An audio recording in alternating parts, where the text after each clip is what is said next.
Vaya conmigo por favor a Timoteo, primera Timoteo, y estamos empezando el capítulo 5. Que Dios bendiga su palabra en esta noche. Primera de Timoteo, capítulo 5, y vamos a leer los versos 1 y 2, por favor, solamente 1 y 2, y pareciera como que el Señor no tiene mucho que decir, pero sabrá usted que tiene mucho que decir. A través de 2 versículos Dios hablará a sus corazones, y esta noche el Señor pondrá sobre usted una carga, una bendita carga para obedecer, para llevar, para cumplir. Dice la Escritura en 1 Timoteo capítulo 5 y verso 1 y 2: no reprendas al anciano, sino exhórtale como a padre, a los más jóvenes como a hermanos, a las ancianas como a madres, a las jovencitas como hermanas, con toda pureza. Exhórtale como a padre, a los más jóvenes como a hermanos, a las ancianas como a madres, a las jovencitas como hermanas, con toda pureza. Muy bien, hemos pasado por el capítulo 4 y está lleno de instrucciones para el liderazgo, cómo ha de ser el líder que el Señor espera, cuáles son las responsabilidades que ha de cumplir el líder. Y ahora sigue esta lista de instrucciones para el líder, pero nuevamente quiero extender, no solamente a los líderes es dada esta instrucción, a todos en la iglesia tenemos una manera de conducirnos. Lo dijimos en el capítulo 4, que sepas cómo debes conducirte en la iglesia del Dios vivo, sí, columna y baluarte de la verdad, que sepas cómo has de conducirte, que sepas cómo has de hablar, que sepas cómo has de comunicarte, que sepas cómo has de acercarte a los hermanos con mucho amor para traer consuelo, para exhortar, para fortalecer a los hermanos. Ahora, cuando llegamos al capítulo 5, empieza a retomar un poco esa parte de cómo hemos de dirigirnos unos hacia otros. Y lo hace considerando a la iglesia de Jesucristo, a la iglesia del Dios vivo, de una de las muchas maneras como Dios la asemeja con otros ejemplos que tenemos todos en mente. Y aquí en el capítulo 5 nos hace y nos presenta como una familia. Como una familia. Casi de las primeras cosas que notamos cuando empezamos a venir a la iglesia, cuando empezamos a venir a los pies de Cristo, cuando empezamos a conocer a los hermanos, es que se dicen hermanos. Y luego a veces empezamos y llegamos a la iglesia y ya me dicen hermano y ni siquiera saben cómo me apellido. Y a veces, a veces eso es un error, porque a veces llamamos hermano a alguien que ni siquiera sabemos quién es su papá. Y suena muy piadoso y suena muy, muy bien, pero a veces no es tan así. Pero está hablando a la iglesia que se reúne en ese lugar, a la iglesia que se reúne en Éfeso, y les está viendo como una familia en la fe, una familia espiritual. Y cuando me decían, cuando recién vine a Cristo, ¿y por qué se dicen hermanos? Pues porque somos hijos del mismo Padre. Wow, se escucha muy bien. Y entonces, cuando llegamos aquí a Timoteo, le da instrucciones a Timoteo de cómo ha de ser su relación para con los distintos grupos de edades, y separa a la iglesia en grupos etarios, en grupos de edades. Cuando el Señor nos salva, nos integra a una familia. Y Y luego, en algún momento que estudiaba con relación a las primeras datos de vida de un recién nacido, y lo he compartido con ustedes, es que ese recién nacido pues no se queda en el lugar donde nació, no se queda ahí en el hospital, ¿verdad? Tiene que ser llevado ¿a dónde? A casa, donde lo van a cuidar sus papás y sus hermanos, ¿verdad? Entonces, tiene que ser integrado a una familia. Cuando usted y yo nacimos en Cristo, hemos de integrarnos a una familia de la fe, a la congregación de los santos, dice la Escritura en Hebreos, y me gusta mucho cómo lo expresa el autor de Hebreos, a la congregación de los santos, a la congregación de los hijos de Dios. Y bueno, hay muchas maneras como en la Escritura se le ha llamado a la iglesia. Por ejemplo, en 1 de Pedro 2:9, el apóstol Pedro le llama que es una nación santa, real sacerdocio, ¿sí? Nación santa, pueblo adquirido por Dios. Y dice la Escritura que Él nos hizo traer de las tinieblas, nos trasladó de las tinieblas a su luz admirable y nos trajo como nación santa, pueblo adquirido por Dios, y nos dice para qué. Y luego en Apocalipsis nos llama que somos un reino y que somos creyentes y que tenemos que estar sumisos a un rey de reyes y a un señor de señores. Y luego nuevamente 1 de Pedro nos llama pues a un sacerdocio, y donde el papel que cumple el creyente es que cuando nos llama un sacerdocio, real sacerdocio, el sacerdote es aquel que tiene acceso directo con Dios. Entonces, todas las maneras como Dios nos hace llamar a través de la Escritura tiene un porqué, y es un precioso porqué. Es una preciosa explicación de por qué nos llaman de esa manera. Ese real sacerdocio me gusta mucho pensar de esa manera, porque el sacerdote es aquel que se presentaba delante de Dios, ¿sí? Se presenta delante de Dios para ofrecer sacrificio. Se presenta delante de Dios para ofrecer alabanza, sacrificios de alabanza, un sacrificio agradable. Y en el Antiguo Testamento el sumo sacerdote se presentaba delante de Dios y ofrecía un sacrificio que subía en olor grato al Señor. Entonces tenemos esa posibilidad de presentarnos, esa libertad para presentarnos con un acceso directo delante de Dios. Pero además también el papel, el rol sacerdotal que tenemos es para interceder, para hablarle a Dios de un pueblo, para hablarle a Dios de alguien. En el caso del pueblo de Israel, el sumo sacerdote se presentaba delante de Dios con un sacrificio y pedía por sus pecados, pero también pedía por los pecados del pueblo y ofrecía el sacrificio. Cuando usted como creyente se presenta delante de Dios, el sacerdote no se presenta como un abogado acusador, como un fiscal acusador, no. Usted no se presenta delante de Dios para acusar a nadie, usted se presenta delante de Dios para interceder por alguien. Para interceder, para pedir por alguien. Y cuando Jesús, cumpliendo en parte esa función sumo sacerdotal, desde la cruz del Calvario, oraba al Padre y decía: Padre, perdónalos porque no saben lo que hacen. Él estaba intercediendo aún por aquellos que le estaban dañando, que lo acababan de hacer pasar una noche tormentosa, y finalmente matarlo en una cruz. Pero él decía: perdónalos porque no saben lo que hacen. Hermano, también la Escritura nos compara y nos llama que somos una vid.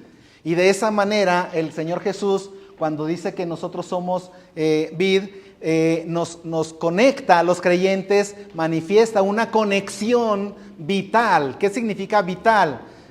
Nómbrese o llámese o entiéndase vital como un cordón umbilical que mantiene al bebé en su vientre y lo mantiene con vida, y a través de ese cordón umbilical está recibiendo nutrientes para su crecimiento y para que se mantenga vivo ese bebé inútero.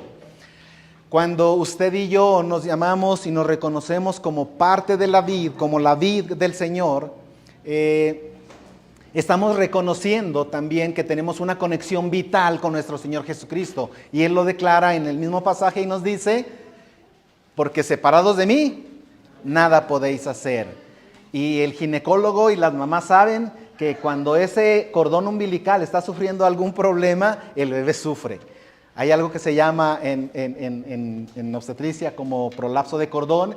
Es el cordón umbilical sale primero y la cabeza del bebé lo presiona contra el canal del parto y se interrumpe la oxigenación del bebé. Es una urgencia obstétrica y el bebé tiene que nacer inmediatamente. Cuando la conexión vital entre usted y Cristo se interrumpe por algún, iba a decir cabezón, ¿sí puedo decir cabezón, hermano? ¿Sí? Cuando el cordón umbilical que le une a usted con su Señor y con su Salvador, con su Redentor, con aquel que le dio la vida, con aquel que le da nueva vida y nueva misericordia cada mañana, cuando esa comunión se interrumpe por causa de algún cabezón, hermano, usted puede empezar a sufrir. Pero hay cosas que hacer, hay cosas que te tienen que hacer. La Escritura dice, entonces separados de mí nada puedes hacer. El Señor nos libre de los cabezones, ¿verdad? Que no se interrumpa nunca nuestro flujo de nutrición, ese flujo vital que nos mantiene con vida, pero además de que nunca, nada, nadie nos podrá separar del amor del Señor. Bendito sea su santo nombre. También a través de la Escritura, el Señor nos hace a través de Pablo la comparación con que somos un templo, donde además usted y yo somos edificados, somos edificios, somos edificados, y el apóstol Pedro nos dice que somos piedras vivas. Y entonces todos nosotros participamos como parte de ese edificio, pero hay un fundamento y una piedra angular que es elemental y es suficiente para soportar todo lo que venga encima de ella. La Escritura nos dice que es nuestro Señor Jesucristo y nadie puede poner otro fundamento que ese, ¿sí? Y los brazos de la cruz de Cristo, hermanos, son lo suficientemente fuertes para soportar las cargas de los pecados suyos y de los míos. Es ahí donde fueron clavados. Es ahí donde fue clavada el acta de los decretos de nuestros pecados, que nos era contraria. Y el Señor la quitó de en medio y la clavó en la cruz del Calvario. A Él sea la gloria. Y los brazos de la cruz de Cristo todavía son fuertes para seguir recibiendo los pecados de todos aquellos que han de creer en Él por la palabra suya, por el testimonio suyo y por el evangelismo suyo. Que el Señor traiga más gente para que su nombre sea glorificado a través del evangelismo. En 1 Corintios el apóstol Pablo nos compara también con un cuerpo, y me gusta también mucho esa comparación, porque entonces si somos un cuerpo y cada uno de nosotros nos toca ser un miembro y cada miembro tiene una función y esa parte, esa función, ese órgano, eso que le toca hacer a usted es importante dentro del cuerpo, y entonces la colaboración, la comunicación, la conexión, nos dice incluso que un cuerpo bien articulado, unido entre sí por las coyunturas, por los ligamentos, por los músculos, el sistema musculoesquelético permite que ese cuerpo se pueda mover, pero la cabeza es Cristo. Y nos comunica entonces que tenemos una conexión, una dirección, que el cuerpo no hace lo que le da su gana, sino lo que la cabeza dice que haga. Si usted es parte del cuerpo de Cristo, usted no puede andar ahí haciendo lo que le da su gana y decir que es parte del cuerpo de Cristo, pero usted no hace lo que el Señor Jesús dice que haga. Y nos dice Lucas 6:46, ¿por qué me llamas Señor, Señor? ¿Por qué dices que yo soy tu cabeza y que tú eres el pie, pero tú vas para un lado y yo te digo que vayas para otro? ¿Por qué me llamas Señor, Señor y no haces lo que yo te digo? Entonces, si usted es parte del cuerpo de Cristo, usted está al pendiente, en comunicación permanente a través de un sistema nervioso central que le hace llegar las órdenes que el cerebro le dice. Y usted va a donde él dice que vaya. Y usted viene si el Señor dice que venga. Porque el Señor tiene toda autoridad. A Él sea toda la gloria y toda la honra por los siglos de los siglos. También nos compara con un rebaño. Nos compara el apóstol Pedro, nos compara con un rebaño en el capítulo 5 y versos 2 y 3. Ahora, cuando nos dice que somos rebaño, somos ovejas. Y Él es el gran pastor. Y lo que nos comunica aquí, hermano, es una permanente, escúchelo bien, una permanente necesidad de ser guiados. Cuando el Hijo de Dios, y se aplica en las familias también aquí en la tierra, cuando el Hijo de Dios tiene un espíritu libre, y estoy llamando Hijo de Dios, y que tiene un espíritu libre, aunque suene contradictorio, pero puede haber casos, va a sufrir corrección, tiene problemas, y va a tener problemas. El espíritu libre cree que puede hacer lo que le dé su gana y que puede tener todos los beneficios de ser hijo, pero sin tener ninguna responsabilidad. ¿Cree que esto se pueda reproducir en la familia en Cristo, en la familia espiritual? Sí, sí se puede reproducir. Hay quienes pensamos o piensan que podemos estar recibiendo las bendiciones, el cuidado, las bienaventuranzas, las provisiones, el cuidado, la protección del Señor y andar haciendo lo que yo quiera. Andar de manera, para usar un término bíblico, desordenada. Y es ahí, hermano, donde la función y el papel del liderazgo tiene una intervención importante y trascendente para el futuro, para que ese Hijo de Dios pueda llegar a un buen puerto, para que pueda llegar al lugar donde Dios lo quiere llevar. Y ha de ser aplicada disciplina y se le ha de hablar bonito, se le hablará más fuerte o se le hablará muy duro si es necesario. Pero se tiene que aplicar disciplina. De modo que estamos como una familia donde estamos entre hermanos, donde los mayores hemos de ser tratados, y perdón que me ponga en ese lugar, pero creo que me corresponde por edad, hemos de ser tratados como padres. A los más ancianos, dice la Escritura, trátenlos como padres. Y luego a los jóvenes como hermanos, y a las jovencitas como hermanas, y a las ancianas como madres. Entonces hay una relación familiar. ¿Y cómo ha de ser esa relación familiar? Ahora, dentro de lo que es la familia, hay una labor que es importante. Es importante. El papel de proveedor del jefe de familia está muy arraigado aquí en México. Y como si fuera lo único que tiene que hacer, aquí en México, el papá le corresponde ser proveedor. Y es el jefe de familia y toma el papel con autoritarismo y toma el papel y dice, a mí me toca traer para comer. Y todo lo demás le toca a la mujer. La educación de los hijos, la limpieza de los hijos, las juntas en la escuela de los hijos, tener limpia la casa, tener la comida a tiempo, Pero esto totalmente es absurdo, no es así. A los ojos del Señor, el liderazgo ha de ejercerse con toda autoridad. Y cuando hablo de autoridad, tenemos que considerar esas 4 palabras que usted y yo hemos conocido desde hace mucho tiempo. Que es, el que está en autoridad tiene que ser, brindar dirección a quienes están bajo su cuidado. Dirección.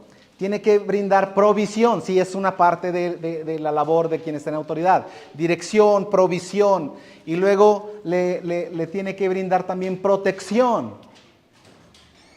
Entonces tiene que proteger a aquellos que están bajo su cuidado, pero también una labor importante es la corrección. Entonces, nosotros como familia en Cristo, como familia espiritual, estamos obligados a confrontar cuando un hermano anda desordenadamente.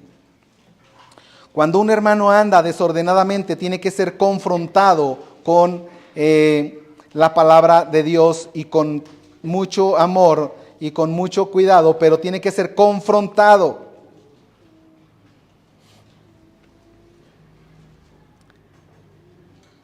Este trabajo del liderazgo es tan importante y es tan dejado de lado en la mayoría de las iglesias porque no queremos hacer sentir mal al hermano. Es como si nos hacemos de la vista gorda y como que no está pasando nada. Y nos seguimos llamando hermanos y Dios te bendiga. ¿Y cómo estás? En victoria, hermano, en victoria. Mira, hasta pongo la B de victoria.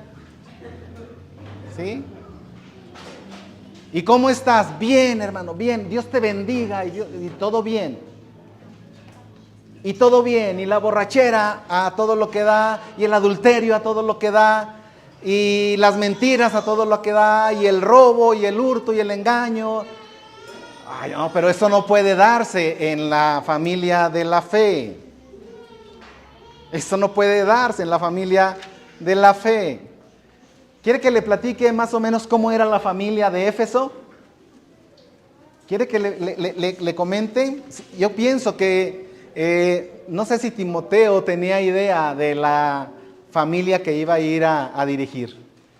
Pero era una familia muy bien, muy recomendable. Mire, había algunos que ya habían naufragado de la fe. Ya se habían ido. Empezaron caminando en la verdad, pero ahorita ya andaban creyendo en cuanta fábula y cuanta cosa les habían escrito, les habían enseñado. Habían naufragado en cuanto a la fe, dice 1:19 de 1 de Timoteo, que ya lo leímos. Había un grupo de mujeres que querían usurpar la función de los hombres. Siempre ha habido, no crea que aquí es el primer lugar donde hay, o en las otras iglesias, estoy hablando de otras iglesias.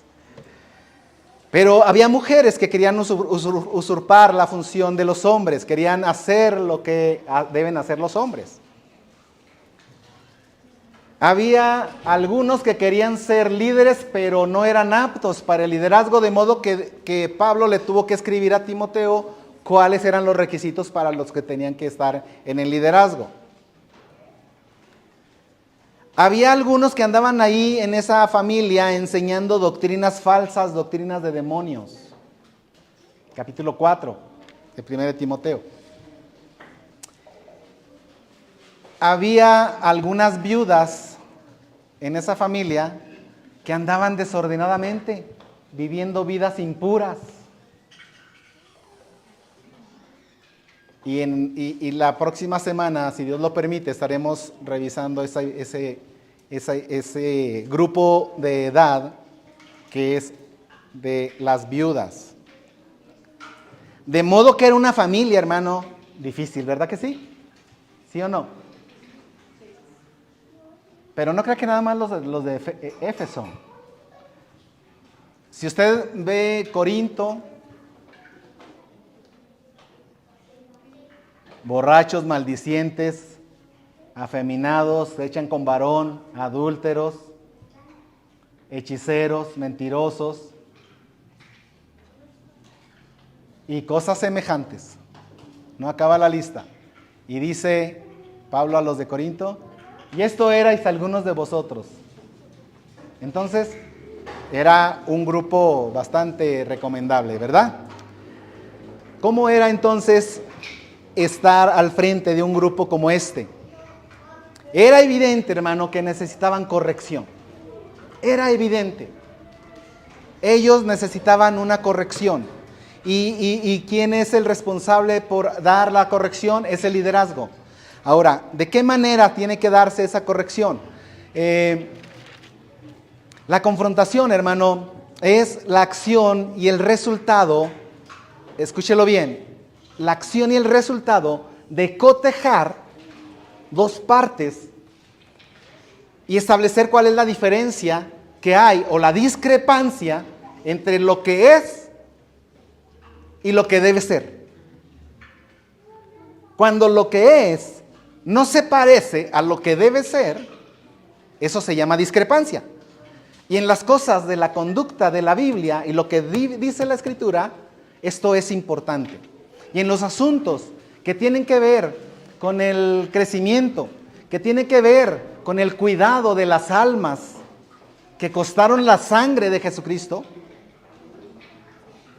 es algo muy importante. Es importante. No podemos hacer como que no vi, como que no supe, como que a qué hora, en qué momento pasó esto, en qué momento se me fue de las manos. Tenemos que intervenir con autoridad, intervenir con fuerza, intervenir con la palabra de Dios para corregir. En la carta de Tito dice para que corrigieses lo deficiente. Siempre hay deficiencias, siempre hay discrepancias entre lo que la Biblia dice y lo que la iglesia está haciendo. Y es una labor ardua, es mucho trabajo y es algo que cuesta trabajo hacer tanto para el líder como para el que va a ser confrontado. La confrontación entonces es traer a alguien que está viviendo de una manera desordenada y confrontarlo con lo que dice la Biblia, no con lo que diga yo, no con lo que digan los demás, sino con lo que dice la Escritura. Y entonces esa confrontación, eso significa confrontar, traemos a alguien para ponerse cara a cara. Y no pude dejar de pensar cuando el Señor habla a través del profeta Isaías en el capítulo 1 y cuando dice, venid pues y estemos a cuenta. Vamos a confrontarnos tú y yo. Hay una discrepancia, hay una deuda, hay algo que tú me debes a mí. Y le dice el Señor, venid pues y estemos a cuenta. Si tus pecados fueren como la grana, como la nieve, serán emblanquecidos. Y si fueren rojos como el carmesí, vendrán a ser como blanca lana. Pero es el Señor el que busca al que anda mal, para traerlo, para corregirlo, para volverlo al camino. El propósito de la disciplina y de la confrontación del pecado en la iglesia nunca es, escúchelo bien, nunca es para destrucción. No es para destruir, no trae motivos destructivos. Aunque la misma palabra lo que significa confrontación ya traen en su misma naturaleza el término, trae algo que es ofensivo. Lo más seguro es que cuando te confronte alguien, te vas a sentir ofendido. Lo más seguro es que cuando los ancianos te llamen a cuentas, te vayas a sentir ofendido. Y en ocasiones, hermano, y no tan distantes, la gente prefiere irse. Mejor se van. Hace tiempo escuchaba de alguna familia que nos acompañó por algún tiempo en esta iglesia.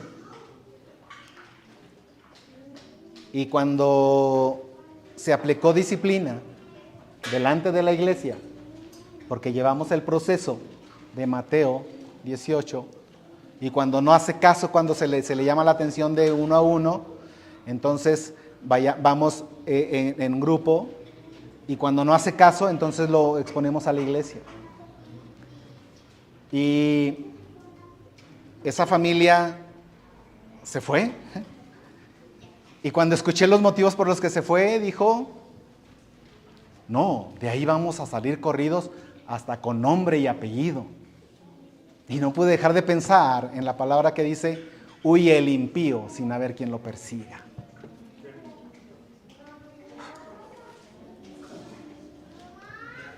Porque no están acostumbrados a que en las iglesias se les corrija.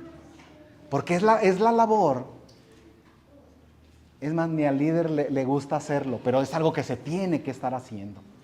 Y es una ardua labor, hermano. Es una ardua labor. Pablo insiste entonces en esta importante labor que debe estarse realizando en las iglesias. Y luego llegaremos allá, en la segunda carta de Pablo a Timoteo. Dele una vuelta adelante a su Biblia y llegue al capítulo 4 de 2 de Timoteo, capítulo 4 y verso 2, y le vuelve a decir, le insiste Pablo a Timoteo y le dice que prediques la palabra.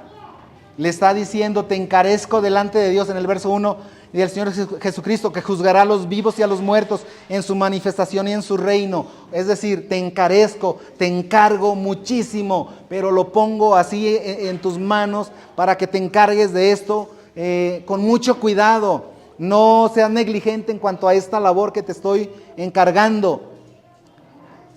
Delante de Dios, que juzgará a los vivos y a los muertos, está diciendo Pablo, así de importante es lo que te voy a decir, que prediques la palabra, que instes a tiempo, fuera de tiempo. Y luego termina el verso 2 diciendo, redarguye, reprende y exhorta. Redarguye, reprende y exhorta.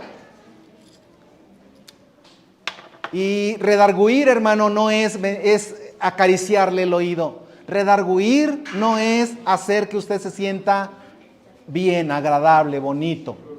No, redarguir viene de la palabra que es más común entre nosotros cuando dice, me remuerde la conciencia.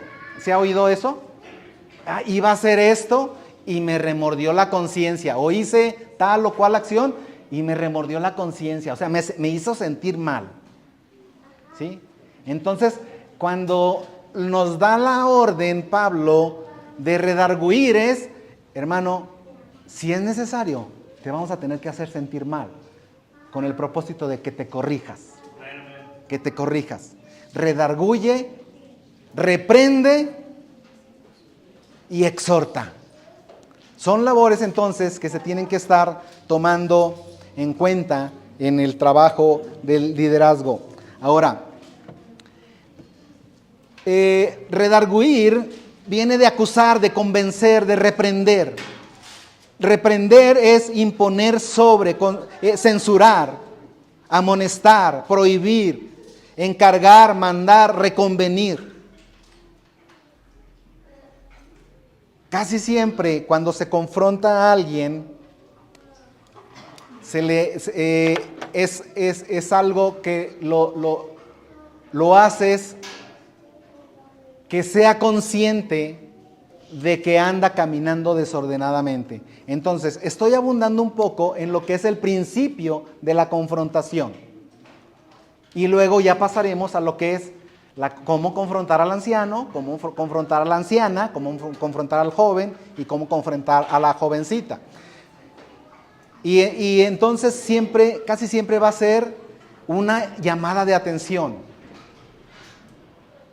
Un llamado de atención para que deje de andar de manera desordenada.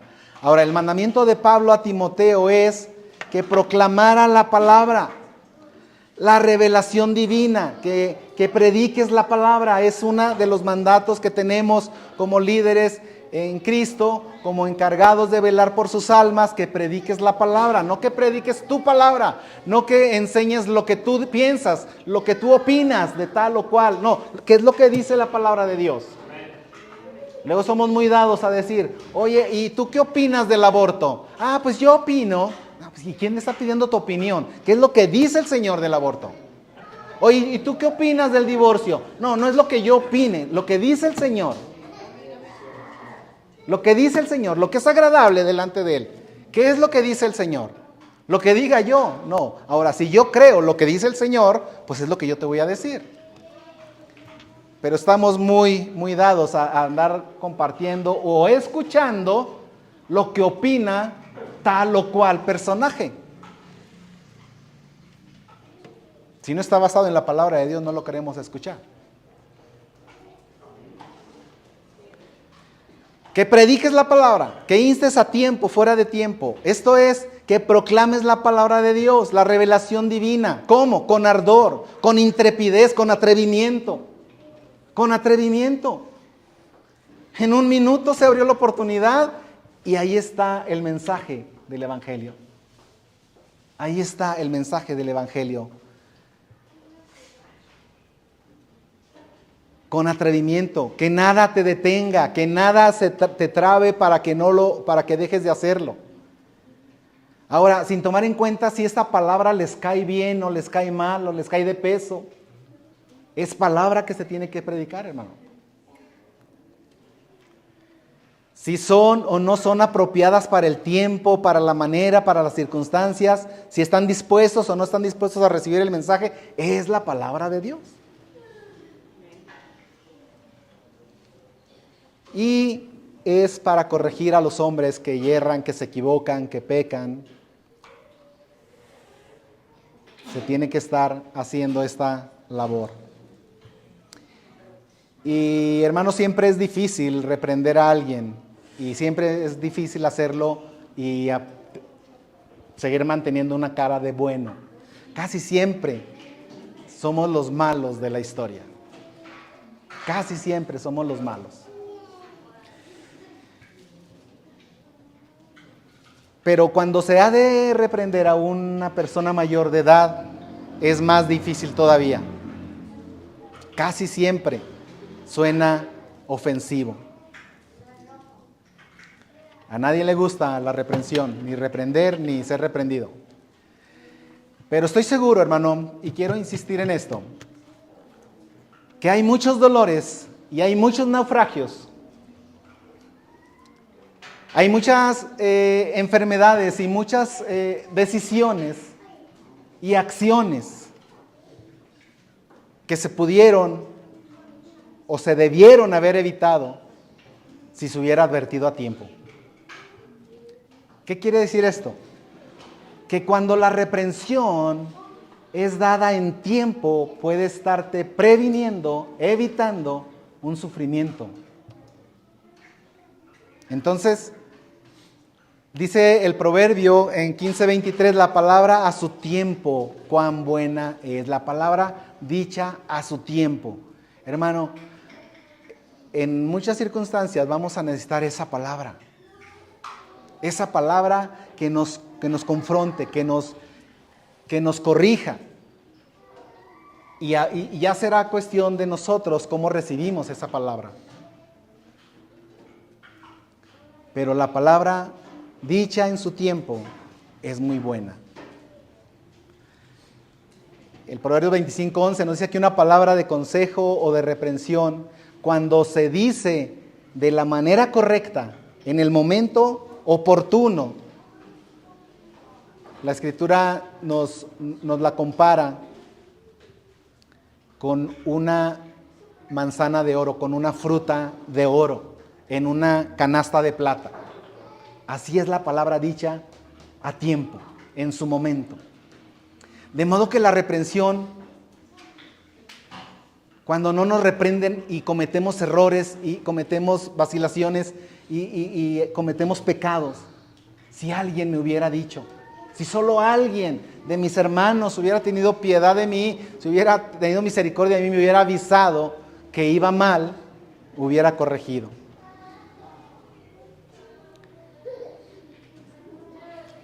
Hermano, la corrección entonces es algo tan importante que hemos de estar en condiciones de recibir y hemos de ser sensibles para recibir la reprensión, para recibir la corrección, porque es dada con amor y con el propósito de traer vida, hermano. Esta reprensión, Pablo lo hizo y no se quedó con la boca callada todas las veces que fue necesario. Cuando le habló a los Corintios, y quiero que vaya conmigo un poquito allá a los Corintios, por favor, capítulo 5 de Primera de Corintios, y usted ya sabe de lo que vamos a hablar, pero la manera como Pablo está corrigiendo, está confrontando, está reprendiendo a los hermanos de Corinto. Y dice capítulo 5 de 1 Corintios, en el verso 6, dice: no es buena vuestra jactancia. ¿No sabéis que un poco de levadura leuda toda la masa? Limpiaos pues de la vieja levadura para que seáis nueva masa, sin levadura como sois, porque nuestra Pascua, que es Cristo, ya fue sacrificada por nosotros. Ya fue sacrificada por nosotros. Verso 9. Os he escrito por carta que no os juntéis con los fornicarios.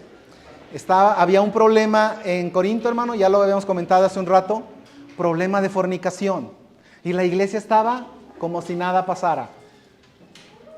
Y Pablo les llama la atención y les dice que no más bien debieron haber ya confrontado a ese fornicario y ponerlo donde debe corresponder su lugar, el lugar que le corresponde. ¿Y cuál es el lugar que le corresponde? Échenlo fuera. Entréguenlo a Satanás. No es suave la confrontación de Pablo a la iglesia, ¿verdad que no?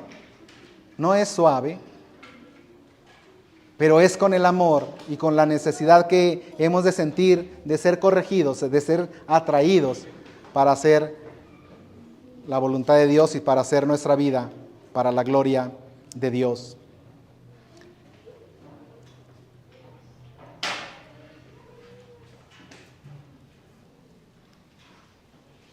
La reprensión, hermano, siempre va a traer fruto cuando la tomamos con un espíritu apacible, un corazón de siervo.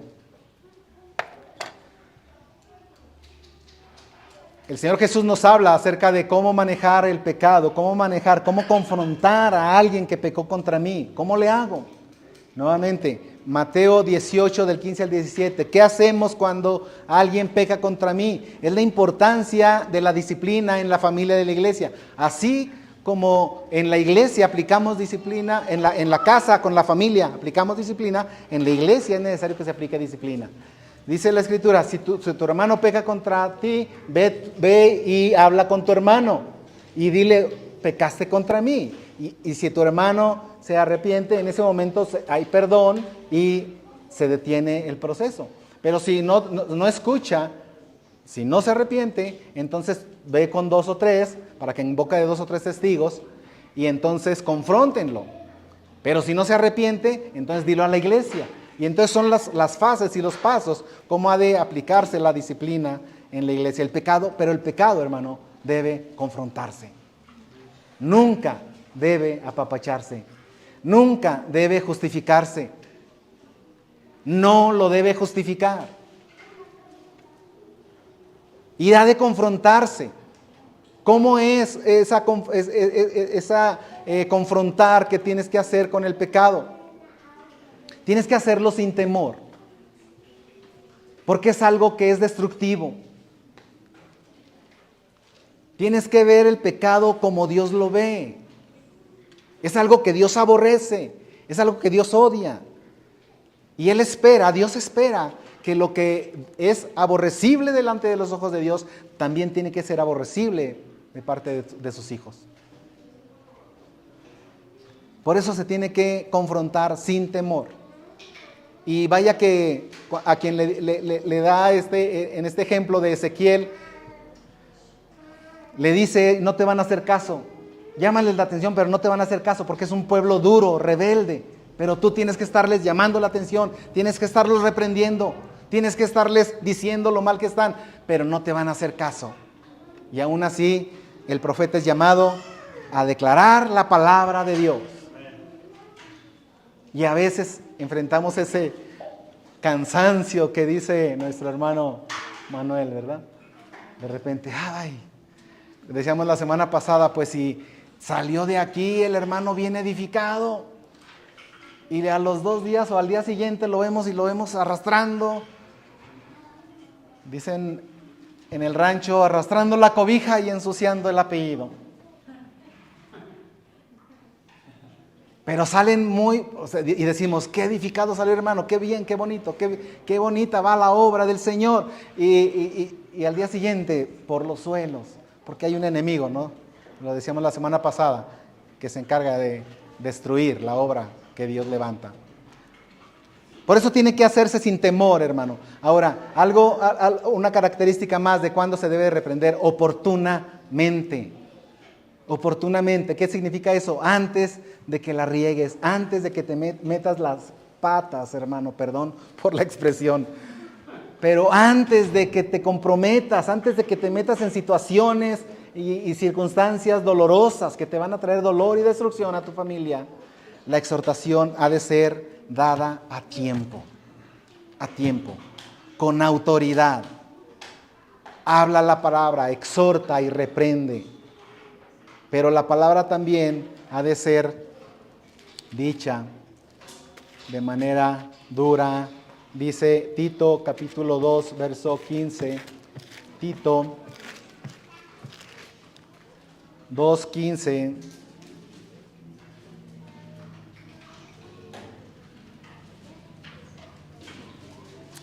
Esto habla y exhorta y reprende otra vez.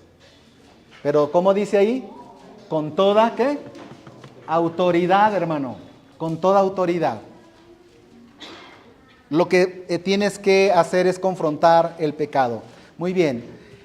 Ahora, ¿cómo hemos de hacerlo con los diferentes grupos de edades? Confrontar en amor al anciano. Volvemos a Timoteo, por favor. 1 Timoteo capítulo 5 y verso 1. No reprendas al anciano. Ahora, la palabra reprender va a repetirse antes de cada grupo de edad.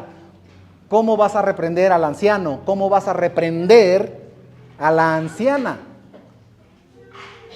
¿Cómo vas a reprender al joven? ¿Y cómo vas a reprender a la jovencita?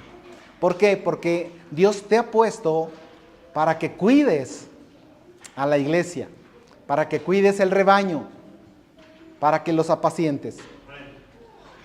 Entonces tienes que hacerlo de la manera como está establecido. Y siempre movido por el amor, hermano. Siempre movido por el amor. Dice la palabra de Dios entonces en Timoteo 5, no reprendas al anciano, sino exhórtale como a padre. La palabra exhortación es un término fuerte, que es una reprensión áspera y violenta. No es sobarle los oídos, no es acariciarlo, no. Es un término que es fuerte. Pero lo cierto, gracias hermana, lo cierto es que es una palabra que no necesita violencia ni verbal ni física, por supuesto. Es decir, si vas a corregir, tienes que hacerlo en amor.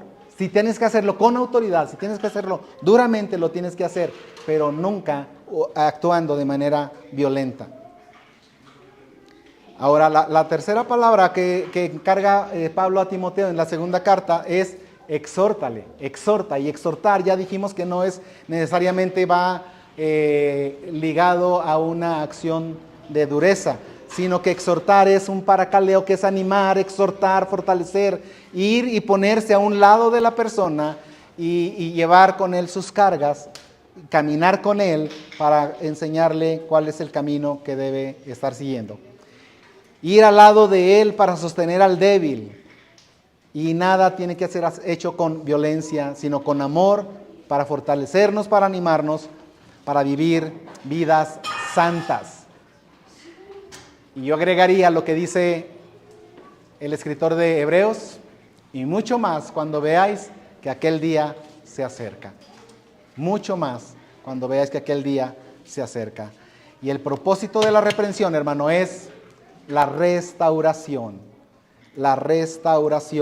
de los hermanos. La restauración. Restaurar, redimir, remediar y hacerlo con toda mansedumbre. A los ancianos entonces con respeto, a los mayores de edad, así como la Escritura lo dice en el Antiguo Testamento, delante de las canas te vas a levantar, así dice entonces cuando tienes que llamarle la atención, tienes que confrontar a alguien que sea grande de edad, no por ser grande de edad lo vas a dejar que haga lo que quiera. Si se dice hijo de Dios, si es uno que se dice hijo de Dios, entonces tienes que pararte delante de él y con mucho amor exhortarle como a un padre. Así como tú le llamarías la atención a tu papá si ves que tu papá se está portando mal. Así hablarías con él, ¿sí? Con amor, pero corrigiendo a ese hombre, aunque sea mayor de edad. a los jóvenes como hermanos. Cuando vienen los jóvenes, y debemos de tener un cuidado especial con todos, hermano, pero los jóvenes son luego un poco más aventados para hacer las cosas. A veces piensan menos, a veces no han terminado de aprender lo que es sabiduría, lo que es prudencia. Por eso Proverbios tanto nos insiste que aprendas sabiduría, que aprendas prudencia. ¿Qué es la prudencia si no es aquello que tienes que hacer un alto antes de actuar, considerar las consecuencias de lo que vas a hacer y entonces ahora sí, lo hago o no lo hago? Y por supuesto, la persona prudente hace ese alto, considera lo que va a hacer, las consecuencias, a quiénes voy a afectar, qué va a resultar de esto y mejor decido no hacerlo. Esa es una persona prudente. Y el Señor nos insiste que haya prudencia en el corazón de los hijos de Dios y cuanto más en los jóvenes. Ellos han de ser guiados no con aire de superioridad, sino como hermanos, como mi hermano menor, y que me preocupa que tome malas decisiones, que me preocupa que sea dañado, que me preocupa que sea engañado, que sea afectado en su relación con Dios. ¿Cómo defendería usted a su hijo si se da cuenta que lo están atrayendo para que haga cosas peligrosas en la escuela o en la calle, o que se está juntando con tal o cual grupo de muchachos? Pues claro que se va a preocupar, lo va a acompañar, le va a prohibir y le va a decir: las malas conversaciones corrompen las buenas costumbres, no es bueno que pases tanto tiempo con esos muchachos, no vas a sacar nada bueno de ahí, y estarles instruyendo. Bueno, es lo mismo en la casa, en la iglesia del Señor, en la familia de Dios, ¿sí? En la familia de Dios hemos de estar dirigiendo a nuestros jóvenes de esa manera. Y nuevamente, todo en amor, pero el amor no excluye la confrontación del pecado, hermanos. Se tiene que hacer. Ahora, a las ancianas, ¿cómo se les debe hablar a las ancianas?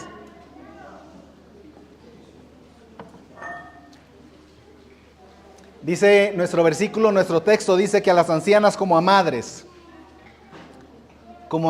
pero ¿se les ha de llamar la atención también? Sí. Pero no vas a llegar con la espada desenvainada, ¿verdad?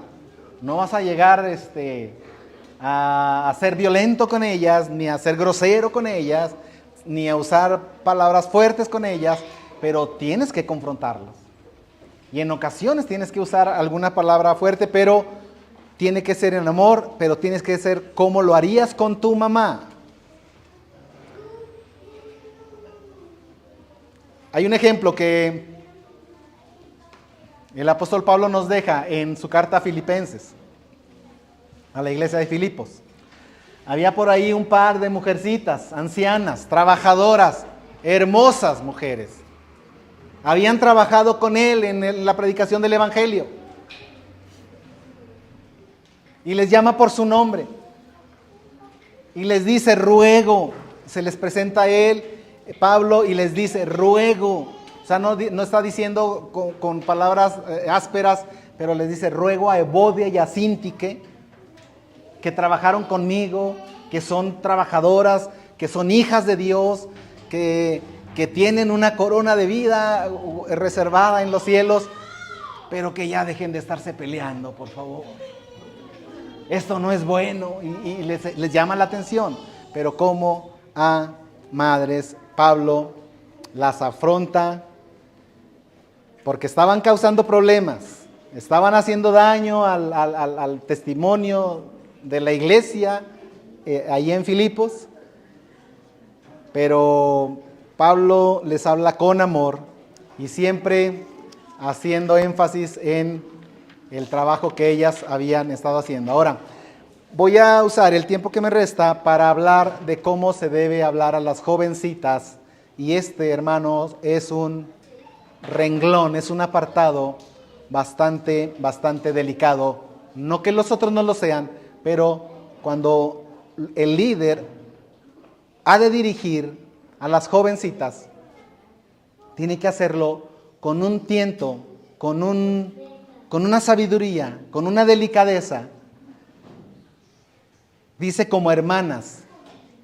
Y bueno, a veces la confrontación en mi familia terrenal entre hermanos no era tan amigable que digamos, pero siempre había ese afecto entre hermanos. Pero cuando termina el versículo, el llamado es, y la parte delicada es, con toda pureza. Con toda pureza. Nuevamente, le acaba de decir Pablo a Timoteo, sé ejemplo en palabra, conducta, fe y pureza. Y ya habíamos hablado de lo que es la pureza. Pero aquí cuando habla, lo está acotando y está diciendo a las jovencitas. Ahora, el término pureza también tiene que ser entendido en el contexto, no solamente de una pureza en términos sexuales o sensuales. A las jovencitas como hermanas. Ellas son objeto del cuidado pastoral. Debe hacerse con toda pureza. Cuando nos dice que es con toda pureza, escúchelo bien, varones, porque tenemos esa cercanía con nuestras hermanas jovencitas. Tienes que verlas como hermanas, con toda pureza. Y es en completa conformidad, tienen que ser conforme, congruente, compatible en pensamiento y en palabra. Es decir, que tu pensamiento tiene que estar de manera ordenada cuando estés hablando con una jovencita. Y lo que diga tu boca tiene que ser también lo que estás pensando. La pureza, hermano, es la cualidad de puro que está libre y exento de toda mezcla de cualquier otra cosa. Cuando hablamos de un metal, por ejemplo la plata, la pureza de la plata, y se le asigna un valor cuando es plata pura. Y entre más elevado está ese número, quiere decir que la plata ha sido sometida a una pureza. Igual el oro, se refina. Cuando tus palabras, tus acciones para con las jovencitas están mezcladas con pensamientos impuros, ya no estás haciéndolo con pureza. Cuando hablas y te diriges, joven, con las jovencitas, o jovencitas entre ustedes, o jóvenes entre ustedes, cuando hablas con doble sentido, esa forma de hablar en el mundo del doble sentido, ya no lo estás haciendo con toda pureza. Si no es, por supuesto, aceptable que se haga entre jóvenes, mucho menos, escúchelo bien, mucho menos entre un adulto y una jovencita. Nunca debe hacerse eso. Que no tenga mezcla de otra cosa, que no incluye ninguna otra condición o una excepción, una restricción, que está exento de imperfecciones morales.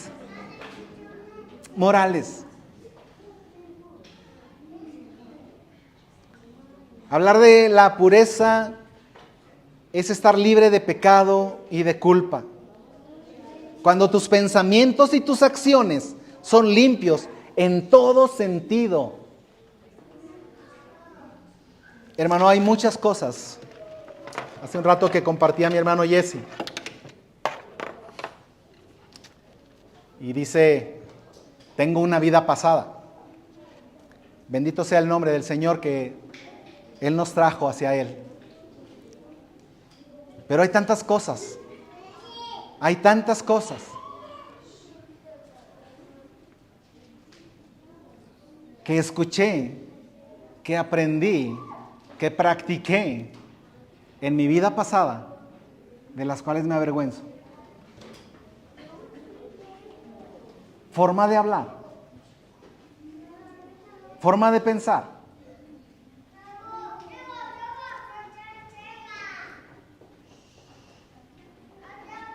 Que si me fuera dado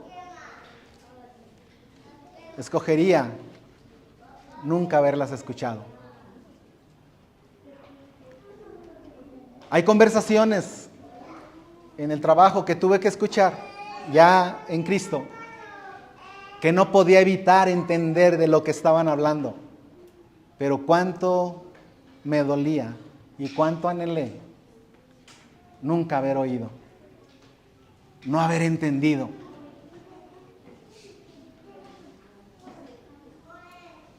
Porque yo no andaba en toda pureza. Hoy tengo mucho temor de Dios,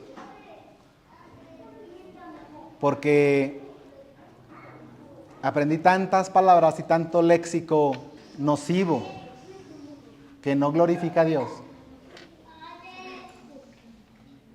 que si pudiera borrarlo, lo borraría. Pero no es más que un recordatorio de la pureza y de la santidad que nuestro Señor tiene y que Él es santo. Somos llamados a eso. El mismo apóstol Pablo recordaba su vida pasada y dice cosas de las cuales ahora me avergüenzo. Hermano, con las jovencitas ha de ser con toda pureza. El incesto en la vida terrenal está prohibido y el incesto es cuando se tiene una relación amorosa o sexual entre hermanos o entre familiares.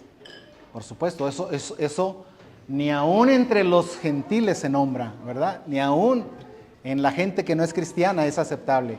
Bien, en la iglesia de Dios, tristemente, el incesto espiritual es frecuente. No estoy diciendo que se pueda llegar a la parte física, pero mentalmente, con los pensamientos, se puede estar cometiendo el incesto espiritual. Cuando tú hablas con una señorita y lo haces con una doble intención. Cuando le dices una cosa pero estás pensando en otra. Es incesto. Por eso, hermano, el liderazgo y en general, hermanos, varones de la iglesia, esa relación y esa comunicación con nuestras jovencitas debe ser de manera desinteresada. No debe haber ni un esbozo de lujuria mental o física.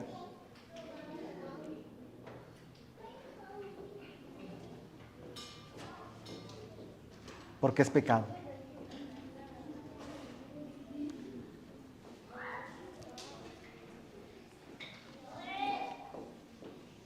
Suena escandaloso el caso que ha invadido las redes en los medios cristianos acerca de nuestro hermano en Estados Unidos, pero es algo que la Escritura nos manda. Cuando dejó de hacerse con pureza, a las jovencitas se les debe guiar. Sí se les debe confrontar con su pecado, sí, pero se les debe exhortar siempre a caminar en santidad. Y ellas deben ser tratadas como hermanas amadas.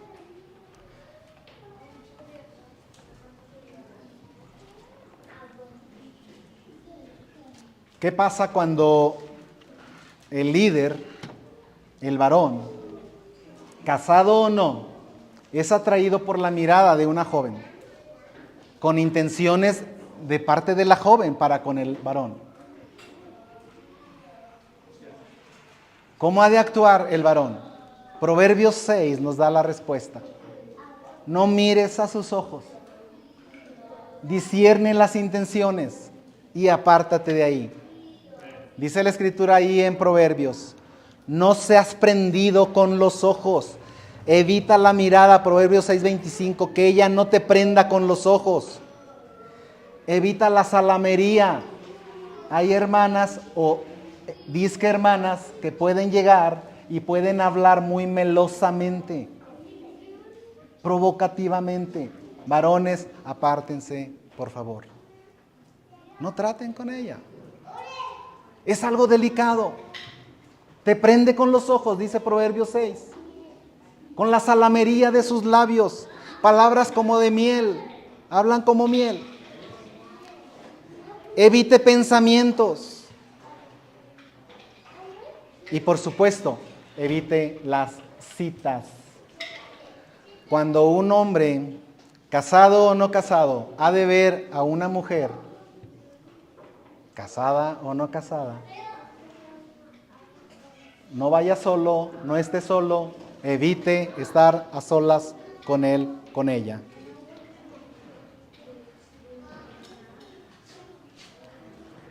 En el capítulo 6 de Proverbios se le llama a esa mujer que prende con los ojos, que atrae con sus palabras y atrae al varón, atrae al joven y se lo come como un pedazo de pan, dice la palabra de Dios, y lo destruye. Lo destruye.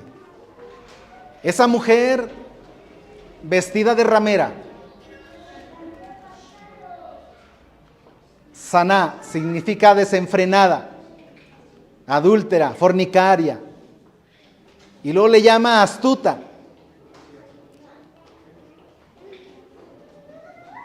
Astuta quiere decir que se esconde, que asedia, acosa el alma del varón.